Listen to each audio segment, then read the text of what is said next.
Hello and welcome to Agenda 2030. I am Toyin Nkamiang John.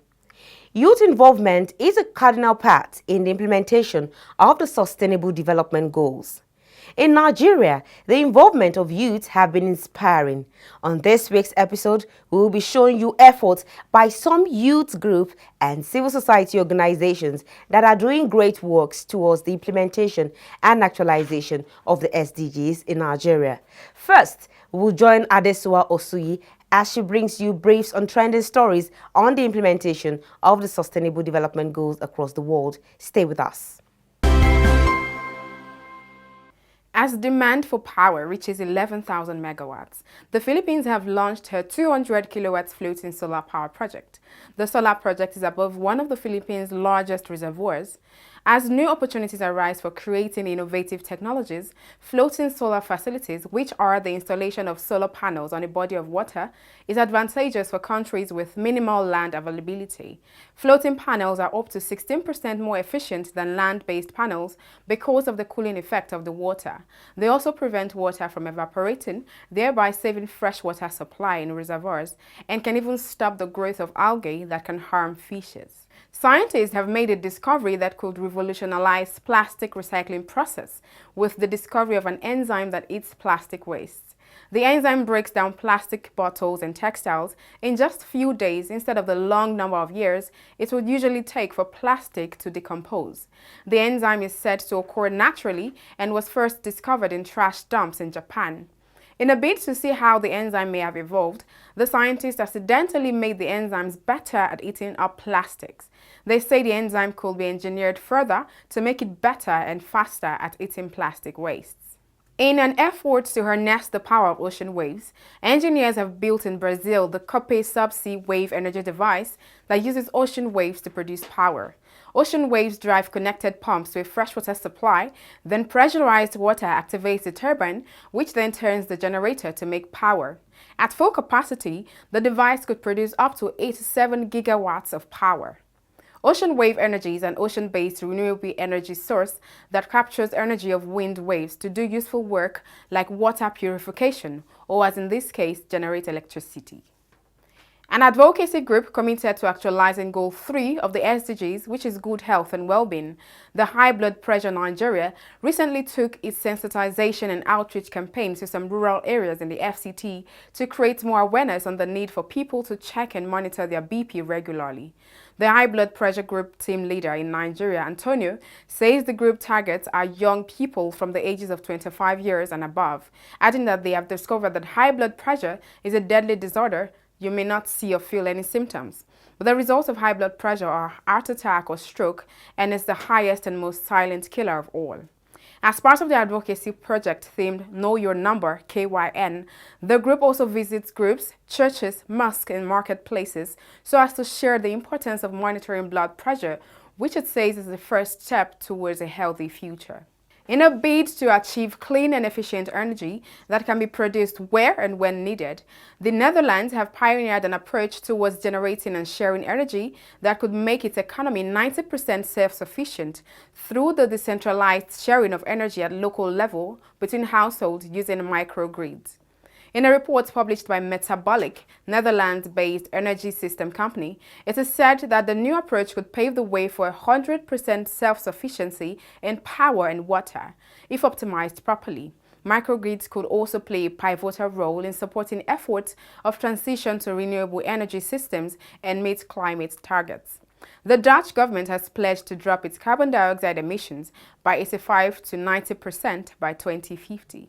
Agenda 2030. As a successor framework for the Millennium Development Goals, the global community rolled out a bigger, deeper, and more encompassing framework called the Sustainable Development Goals, designed to transform our world, lift the poor out of poverty, as well as ensure inclusive and healthy society. On Agenda 2030, we take you on a media trip to the global destination of the future we want, with everyone on board. We focus on the people and their struggle, the civil society and their agitations, the government and her development effort, the Global Development Agenda, its 17 goals and 169 targets. We bring you all the deliberations, insightful conversations and high-level partnerships on the road to global destination. Agenda 2030, showing on this channel. Agenda 2030, leaving no one behind. Welcome back. Remember, you can always watch this program and other episodes by subscribing to our YouTube channels on youtube.com/Fresh News TV and youtube.com/Agenda 2030 TV. You can also watch the program live on Facebook. Just log on to www.facebook.com/Fresh News NG and www.facebook.com/Agenda 2030 TV. Follow us on all our social media platforms at Agenda 2030 TV on Facebook, Twitter, and Instagram. Remember to drop your comments and share with your contacts. Do use the hashtag Agenda 2030 and hashtag Agenda 2030 TV. The implementation of the Sustainable Development Goals requires all stakeholders to effectively contribute their quota to the attainment while also collaborating in vertical and horizontal partnerships. In our special focus on efforts by youth groups to contribute to the attainment of the SDGs, we'll be spotlighting some of the activities that will enable citizens take personal responsibility for the global goals for sustainable development. First on the roll is Joshua Makinde, the brain behind the SDGs Festival of Ideas. In commemoration of the World Youth Skills Day recently, the SDGs Festival of Ideas was hosted by FIDA in collaboration with IBI Foundation and the Office of the Senior Special Assistant to the President on SDGs, with strong calls for concerted efforts in the attainment of the goals. The federal government's SDGs office also restated its commitment to continue to support and partner all stakeholders for the successful implementation of the SDGs in Nigeria. Led by Ambassador Joshua Makinde, the SDGs Festival of Ideas is aimed at increasing the awareness level of Nigerians on sustainable development goals within the government, private businesses, and among the citizenry, and to ensure the achievement of the UN agenda by the 2030 target date. It involves creating significant impact within several FCT communities based on the 17 SDGs and providing a platform that propels innovation across the 17 SDGs. Some of the activities of the festival include Work for the SDGs, session with the National Assembly, top leaders engagement, treasure hunt, and the World Youth Skills Day Dialogue. The World Youth Skills Day Dialogue featured keynote speech session, plenary session, and skills learning session. The skills learning session included graphic designs, bag making, makeup, and web designs.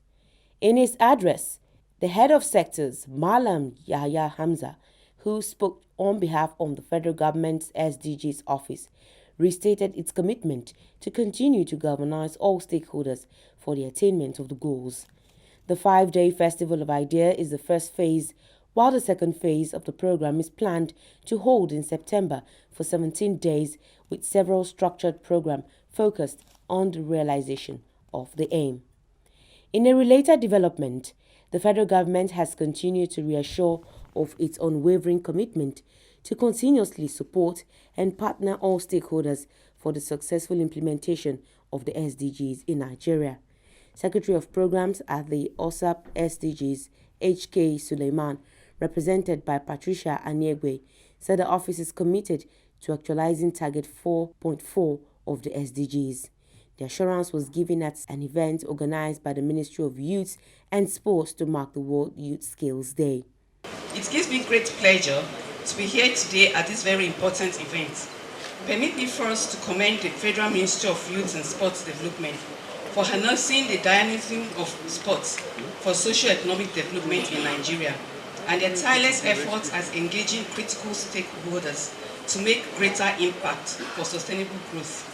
Also, I congratulate all key partners, the Nigerian youth and youth all over the world, on the commemoration of the World Youth Skills Day, which is being celebrated globally today. This year's theme, which is Learning to Learn for Life and Work, is apt and timely, as there's no better time for such a critical discourse, considering the rate of unemployment in Nigeria and globally, according to general statistics available today. I am optimistic that this gathering will avail us the opportunity for constructive dialogue, leading to effective and practical actions targeted at reviewing and providing solutions through our joint commitment, thereby making progress towards harnessing the basic skills and knowledge essential for our young people today. As we all are aware, the young demographics, which forms the larger part of the population, faces tremendous challenges of poverty, unemployment, marginalization, and exclusion in the political economy. Thus, this brought about youth restiveness, which is on the rise daily.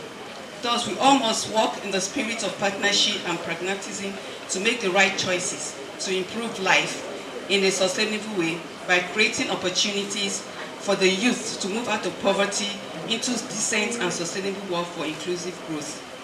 Distinguished ladies and gentlemen, permit me to say that the youth have a critical role to play in achieving the 2030 Global Agenda, as well as the 2063 Africa Agenda.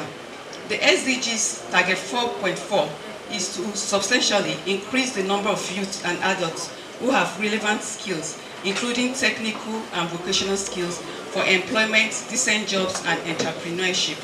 Therefore, we must invest in our youth to build a competitive economy by providing the necessary mechanisms in our educational system with emphasis on science, technology, engineering, and mathematics, and to create opportunities for more practical trainings and skills acquisitions that will expose them to what they could do with their hands and brains to help build their artistic, digital, science, and technology competencies in order to take their pride of place in the fast-moving world economy. Our young graduates and non-graduates should be encouraged to have additional skills to build on their previous learning and life experiences at home and in school to enhance their innovative skills and less dependency on white-collar jobs. Also, we must inculcate the spirit of empathy and volunteerism in our youth to enable them to study their environment closely for various needs and provide solutions in their communities, thereby using these acquired skills to become self-reliant and financially secured. Besides all this, mentorship and intergenerational partnership is critical in promoting our local skills by equipping the young with the needed knowledge and ensuring that lessons learned are across all ages and ethnicities. In conclusions, distinguished ladies and gentlemen, permit me to say that the actualization of Nigeria's economy and strategic aspirations of achieving food security and self-sufficiency depends on our youth engagement. The young people are our assets and future investments, and they are critical thinkers, innovators, and change makers. Hence, my office, whose coordinating role is crucial to achieving the SDGs, also pledges its continued support to all stakeholders, including the engagement of young men and women from diverse backgrounds for the successful implementation of the SDGs. We shall continue to work strategically with all stakeholders to address the economic challenges of this country with appropriate attention focused on our young people who are the source of our country's economic strength. Therefore, I invite you all today to join us and the rest of the global communities in promoting entrepreneurship skills by mobilizing, harnessing the potential ideas and commitments of our young people. Together we are stronger and we can achieve the 2030 agenda without leaving one behind for the Africa we want in 2063. The Federal Ministry of Youth and Sports Development, other partners and stakeholders also commended the federal government for the various youth empowerment initiatives while advising Nigerian youths to take full advantage of such initiatives for self-development. Another impactful group is the Young African Leaders Initiative, also known as the YALE Network. The network recently held a two-day summit aimed at providing solutions to the government from identified issues in the economy. The summit targeted the younger population and challenged them to carry out advocacies on pending governance concerns, which should be aimed at providing solutions for problems faced by youths, thereby building a path to sustainable development drive. The summit had in attendance young leaders, delegates, speakers, participants, and SDGs advocates who took turns to identify and provide solutions to issues that affect youths in Nigeria.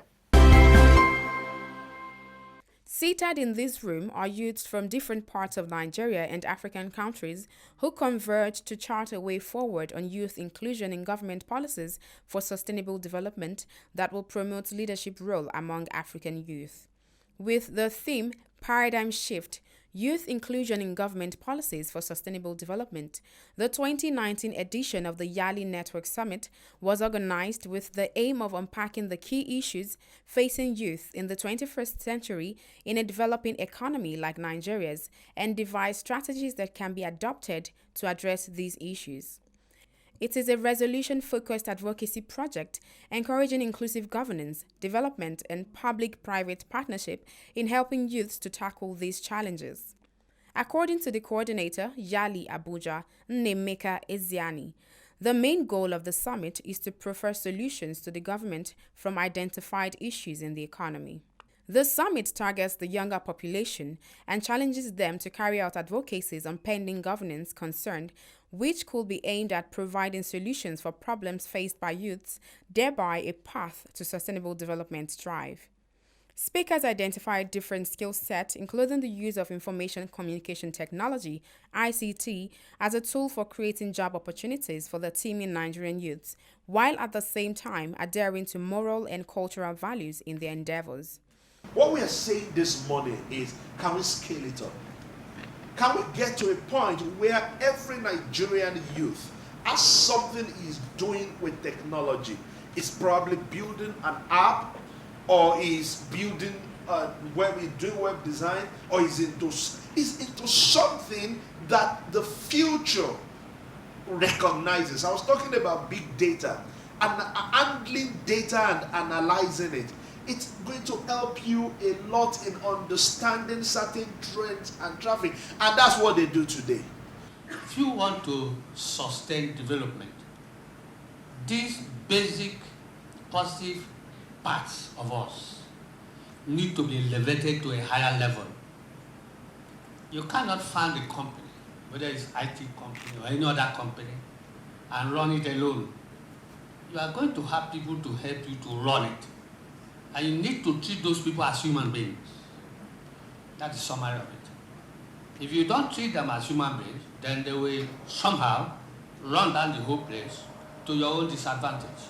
They won't care. They didn't borrow money to start it. You borrowed the money. You need to treat them as human beings. It's the youth that bring about changes in society. The old people are ossified in their ways, but young people can embrace change. They are dynamic, they are active, and they are productive.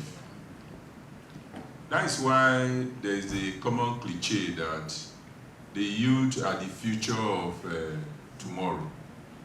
We need to get young people organizing. You need to do community work. You go to the rural areas, even in the cities, we have block drainages. Take a step, organize yourselves. If you call some of us and say, look, the drains are blocked, we will excavate and park them. Just give us a tipper to haul the debts. Someone like me, I will pay for the tipper. I try to organize some young men. They won't listen to me. It's okay, we voted for you so that you cannot turn us to garbage collectors. But that is the easiest path into politics. The head knows something, the hand is supposed to work it out. But there's a disconnection in Nigeria. It's called the heart. So between the head that knows and the hand that does, there's something in between. It's called the heart, another H. But that heart represents passion, commitment, value. Whatever thing you can come up with right now that is the reason you don't give up or you do extra, you go extra mile to get things done. That is the heart. So do I not say most times why things don't work for us is because we are disconnected? Now, I started the SDG Thursdays because I felt I should get an avenue for the youths to come and express themselves. And I've seen that the youths have been coming around. Every Thursday we meet, they come and tell us, they come and speak about their goals. And we look at it and we make it happen. We go out to outreaches, to villages, to communities, to just talk about the goals. Other speakers said the majority of African youth continue to face a myriad of challenges, which include unemployment, lack of skills, quality and relevant education, and quality health care, hence the need to tackle them headlong. Recognizing these challenges and the need to engage youth in sustainable development programs, mostly in the education sector, these speakers had this to say. If you know your gift, you know who you are, you go for it, you will stand before kings. You will stand before heads of states. They will send for you. So guys, let's create jobs. You don't have to. In APU Zaria, when I was in Zaria, I started with 2,000 naira. We used to shout, it is well, even in the well. We have this tendency to actually follow the trend. We see one person succeeding in one area and then we want to enter into it as well. But the thing is, you have to look holistically at the whole system. If you're interested in the environment or interested in waste management, look at the whole value chain. I always tell people that make sure anyone who has ever looked down on you or your business realize that they made a mistake in the long run. I remember one of my family members calling me then 3 years ago. I was cutting his house, so he called me up and said, 4 years ago, and said, what is wrong with you? Why you are selling perfumes? Not even perfumes that people know. What is wrong with you? Do something serious, something sensible with your life. What is this nonsense? You know. But 4 years down the line, they can't say the same again. You know. So make sure anybody who has ever looked down on you or bad-mouthed your business realize that they made a mistake in the long run. The Sustainable Development Goals gave opportunities to everybody. You, myself, the private sector, the civil society, the government, everybody coming on board to ensure that we deliver on the goals. So the idea is that we all have to design a model that works for different countries. In Nigeria, for example, we have to start talking about empowerment, which is one of the major problems in the country. Because if you tie Goal 8 to Goal 1, if you are not well employed, if you don't have decent job, if you don't have enough money in your pocket, definitely poverty is around the corner. And where there is poverty, you are talking about no feeding properly. So we have to talk about how do we empower the people. Largely of them is the youth. The youth form the biggest part of the Sustainable Development Goals. If you look at it very well, 2012, when the Rio Plus 20 summit was held in Brazil, one of the documents, or rather the document that came out from that very program was the future that we want. And if you start talking about the future, then you are talking about the young people. We cannot be talking about the future that we want for the old people who are already on their way out. So the SDGs is youth focused. And if we have to take ownership, or rather we must take ownership, let me put it that way. The young people must take ownership of the SDGs, irrespective of what the government is doing, irrespective of what any other person is doing, even the United Nations, irrespective of what they are doing. The young people must take ownership and devise ways to attain all of those goals. And the good thing about it is that if you come up with a model that can help solve any of the problem in the goals and targets, you can bring these things up. The government can receive it from you. The United Nations can receive it from you. In his welcome address, the Cultural Affairs Officer, U.S. Embassy, Sterling Tilley, noted the very inspiring projects by different members of the YALE community targeted at providing the right mentorship for students and future leaders. Tilley emphasized that in Nigeria, youth are the most important human capital of the economy, but it is woefully underutilized. The YALE Network Summit is an annual event designed to catalyze the abilities of young African leaders participating from across the 36 states and Federal Capital Territory, FCT of Nigeria, where YALE hubs are instituted to take up initiatives that will reinforce the role of government in creatively providing the needs of people and ensuring accountability at all levels. Nigeria will continue to support the United Nations in all its efforts, including the attainment of the 2030 Agenda for Sustainable Development. I thank you. Agenda 2030, showing on this channel. Agenda 2030, leaving no one behind. And that's our package. Remember, you can always watch this program and other episodes by subscribing to our YouTube channels on youtube.com/FreshNewsTV and youtube.com/Agenda 2030 TV. You can also watch the program live on Facebook. Just log on to www.facebook.com/FreshNewsNG and www.facebook.com/Agenda 2030 TV. Follow us on all our social media platforms at Agenda 2030 TV. On Facebook, Twitter, and Instagram. Remember to drop your comments and share with your contacts. Do use the hashtag Agenda 2030 and hashtag Agenda 2030 TV. Thank you for being part of this week's episode. I am Toyin Nkamiang John. See you again next week. Bye.